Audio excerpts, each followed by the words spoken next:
Hello students, a very warm welcome to Dr. RP classes. Today we are going to study the third and highly significant chapter on the organs of the government, the judiciary and their function. So let's begin the class.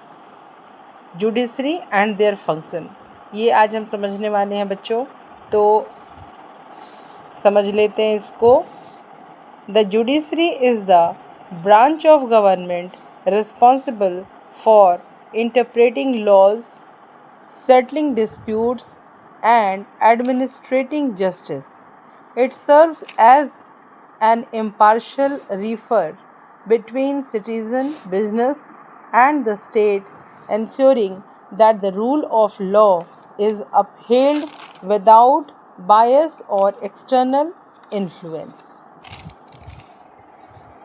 Judiciary जो है वो government का एक बहुत ही responsible branch है, जिसमें हमने organs of the government जब पढ़ा तो उसमें हमने एग्जीक्यूटिव और लेजिस्लेचर को पढ़ा है.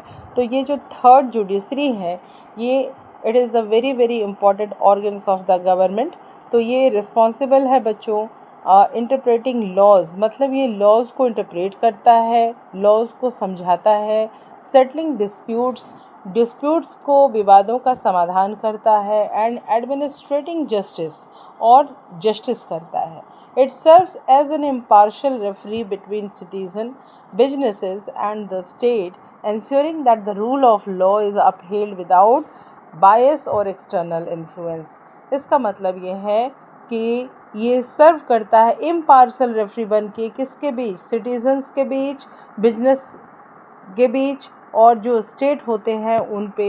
कभी भी राज्यों के बीच भी कोई डिस्प्यूट हो तो जुडिशरी उसको देखती है, और रूल जो होते हैं इनके रूल ऑफ लॉ जो होते हैं वो बिना बायस के होते हैं, बिना किसी एक्सटर्नल इन्फ्लुएंसेस के होते हैं.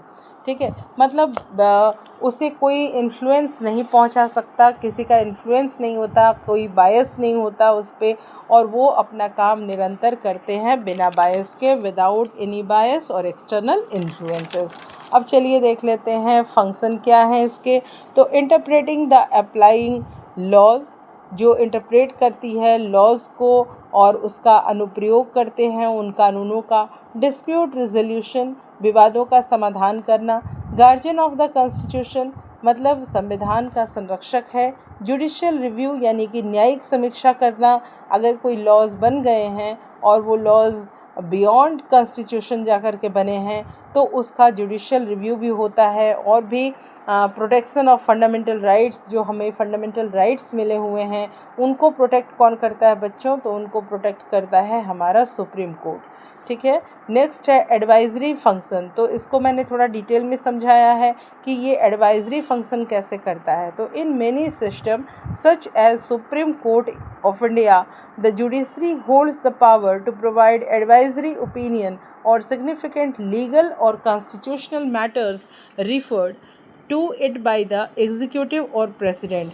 तो कुछ जगहों पे ये, जैसे सुप्रीम कोर्ट ऑफ इंडिया है, माननीय सर्वोच्च न्यायालय जो है, ये अपने पास एक एडवाइजरी ओपिनियन इनको देने का पावर होता है. जो बहुत महत्वपूर्ण लीगल मैटर्स होते हैं या कॉन्स्टिट्यूशनल मैटर्स होते हैं उनको ये रेफ़र कर सकता है, और उनको एग्जीक्यूटिव्स को या प्रेसिडेंट को ये अपनी महत्वपूर्ण सलाह, ज़रूरी सलाह भी दे सकता है. तो ये इसके एक बहुत बड़ी पावर है. इसके बाद है स्ट्रक्चरल हायरार्की. इसका जो स्ट्रक्चरल है स्टूडेंट्स, ये हायरार्कियल मोड में है, मतलब सबसे ऊपर जो होता है वो सुप्रीम कोर्ट है, उसके नीचे हाई कोर्ट्स होते हैं, और उसके नीचे डिस्ट्रिक्ट कोर्ट या ट्रायल कोर्ट्स होते हैं. अब चलिए देखते हैं कि इसको समझने के लिए क्या ज़रूरी है. तो understanding the judiciary requires acknowledging the principle of separation of power for the judiciary to function effectively. It must remain independent of the legislative and executive branches, allowing judges to make ruling free from political pressure or fear.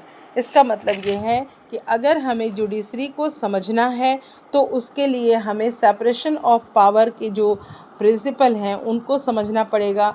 क्योंकि ये जो separation of power का मतलब होता है students, जैसे जो तीनों ब्रांचेस हैं, ऑर्गन्स हैं गवर्नमेंट के, लेजिस्लेटिव, एग्जीक्यूटिव एंड जुडिशरी, वो सभी अपना अपना काम करते हैं, अपने अपने रोल्स होते हैं उनके, वो अपना अपना फंक्शन करते हैं, कोई किसी को ओवरलैप नहीं कर सकता।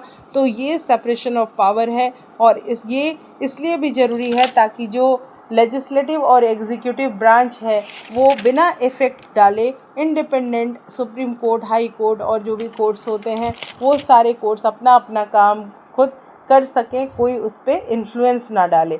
तभी जजेस जो होंगे वो जो पॉलिटिकल प्रेशर और फियर से, डर से एकदम फ्री होकर के अपना जजमेंट दे सकते हैं। तो इसलिए ज़रूरी है कि हम सेपरेशन ऑफ पावर के प्रिंसिपल को समझें, सेपरेशन ऑफ पावर के प्रिंसिपल को जानना भी इसलिए ज़रूरी है ताकि हम जो जुडिशरी है उसकी नॉलेज को समझ सकेंगे और उसकी बातों को हम इम्पार्शल और बिना बायस के वो अपना जजमेंट दे सकेंगे। तो इसलिए भी जुडिशरी का लेजिस्लेटिव और एग्जीक्यूटिव ब्रांच से अलग हटके सेपरेट होकर के काम करना ज़रूरी है।